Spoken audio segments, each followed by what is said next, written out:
একটা গল্প মনে পড়ে গেল। এক সময় একজন ফেরেশতা এসে এক লোককে বলল, আমি তোমার উপর খুশি, তুমি যা চাইবে আমি তোমাকে তাই দেব, তবে একটা শর্ত, যা তুমি চাইবে আমি তোমাকে সব দেব, তবে তোমার প্রতিবেশীকে দেব তার দ্বিগুণ।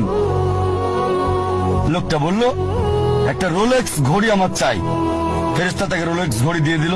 প্রতিবেশী দুটো রোলেক্স ঘড়ি পেল। লোকটি বলল, একটা মার্সিডিজ গাড়ি আমার চাই। ফেরেশতা তাকে মার্সিডিজ গাড়ি দিল। প্রতিবেশীকে দুটো মার্সিডিজ দিল। লোকটি বলল, একটা সুন্দর বড় বাংলো চাই। ফেরেশতা তাকে সুন্দর বড় বাংলো দিল।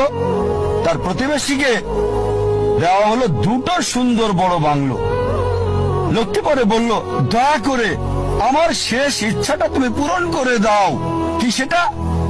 আমার একটা চোখ তুমি নষ্ট করে দাও, যাতে কিছু আমি চোখে না দেখতে পাই। চিন্তা করেন, সে তার নিজের চেয়ে প্রতিবেশীকে নিয়ে বেশি ব্যস্ত। তার জীবন সহজ কিন্তু জটিল সেটা ভাবছে না সে। প্রাচুর্য কি দারিদ্রতা যাই থাকুক, সে বেশি চিন্তিত তার প্রতিবেশীর চেয়ে ভালো জীবন যাপন করা নিয়ে। এ কারণেই সে ফেরেশতাকে বলল, আমার একটা চোখ নষ্ট করে দাও, যাতে প্রতিবেশীর দুটো চোখই নষ্ট হয়ে যায়।